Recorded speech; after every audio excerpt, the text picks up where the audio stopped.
Hello, and welcome to the podcast from Stress to Success Blueprint. I'm your host, Lolita Guarin, and today's episode 269.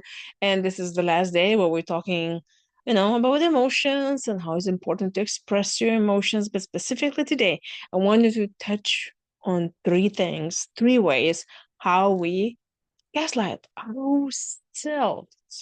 There are lots of people in our lives that they can, have emotional abuse, but it's very important to recognize when you're abusing yourself. I know it's hard to believe we actually do that. First of all, let's just talk why would someone emotionally abuse themselves? Because this is how we learn how to operate in our lives from our childhood. So, if you had somebody in your life when you were growing up that they were, really abusing you emotionally, you probably have a tendency of doing the same thing to yourself. It blew my mind quite a few months ago when I heard that we behave and we talk with ourselves the same way as our parents or caregivers were talking to us. Yeah, I know.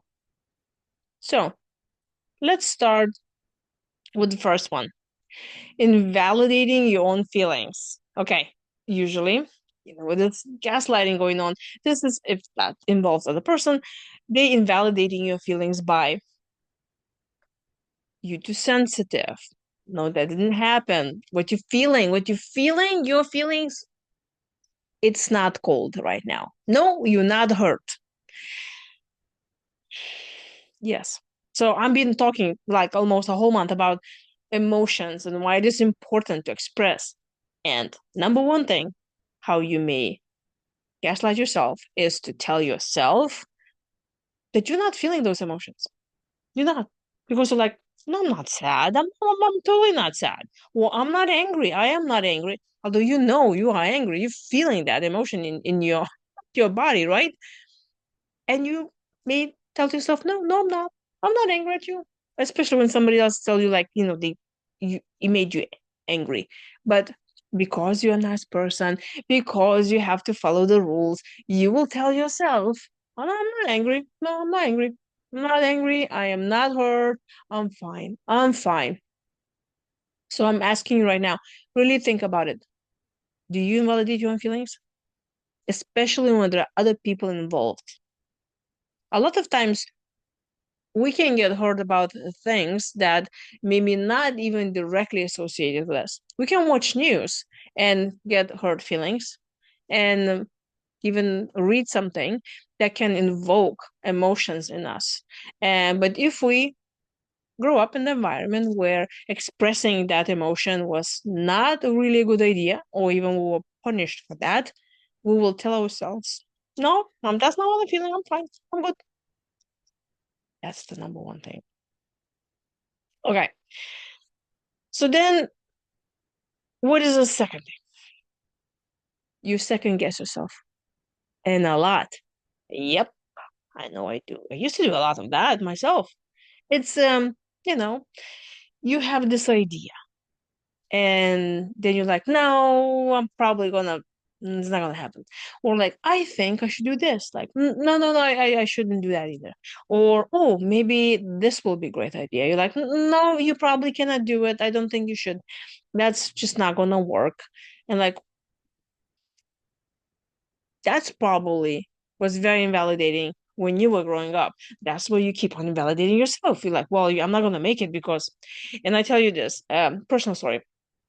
I remember when I was a child until I don't know how old I was. If I will be taking something from, let's say a cup of water, and I'm walking across the room to put it somewhere, my mom would tell me, "Be careful, don't spill it," and I would be fine, right? But then as soon the moment she says, "Be careful, don't spill it," I would spill it naturally because I was afraid doing that. And then there were plenty of times where she wouldn't even see me doing that. I will be going and already my mind will tell myself, "Oh, don't spill it," because I was trained that way. I was brainwashed that way to really not trust my own abilities. So then I continue doing the same thing when I grew up. It is about carrying the water, but also really not going through all of my projects, not accomplishing things. You will be like 90% of project is done, and then I just, oh, probably want to spill it. So may as well I'm not gonna even finish that. So ask yourself, where do you undermine yourself? Where do you second guess yourself? And also ask yourself, whether anyone in the family that when you were growing up, especially the authority, um, whether you're supportive or not, because that could be one of the things why you keep on telling yourself because you're used to that. So think about that. And then the third thing is you doubt your own memories. Because you see, where I just told you that remember what environment did you grow up, it could be the part of you said, no, I think I'm fine. I'm a grew up in a very happy environment. Absolutely. We have a tendency of forgetting things that were very painful for us, just out of self-preservation. And ask yourself why you don't want to go that route. Because you want to preserve yourself from very painful experiences. Might be. And maybe you're fine. But pay attention when you are talking with a family member or someone who were in that time when you remember emotional abuse. Pay attention how they remember what happened and how you remember what happened. We may have a tendency of um, not rocking the boat, and then we can bend our memories like, oh yeah, like that time when my uncle, I don't know, did something that was really inappropriate and hurt you. You may just turn that memory into, oh, there was just an accident, or no, that didn't happen. I mean, probably I think I remember this, but probably I'm wrong. I probably no, you would never do that. Yeah.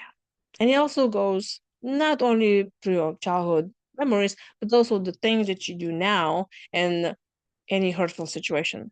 Because you're not allowing yourself to experience yourself fully. You're not allowing yourself um, to keep other people in check, and you just can take all the blame. Like, oh, that was, really your fault that, you were got raped because you were probably wearing a short skirt. That's why it's happened to you. I'm not getting me started on that one.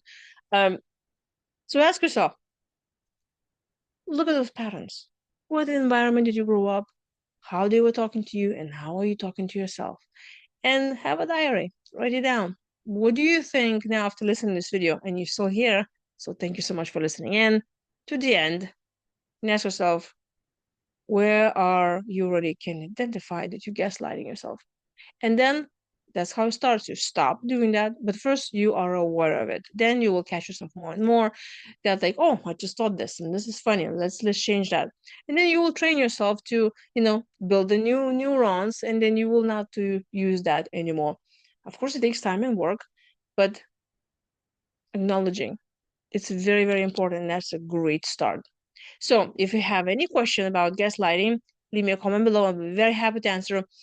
And February, we're starting February, and it's still a month of love. And I will be talking a lot about self-love and also about stress in relationships. So if you have a question, leave me a comment below. Definitely please come back to my channel. If you have not subscribed it, please do so. And if you like this video, click like. And I hope I'll see you tomorrow, where we'll be talking about self-love and stress management and relationships and all that jazz.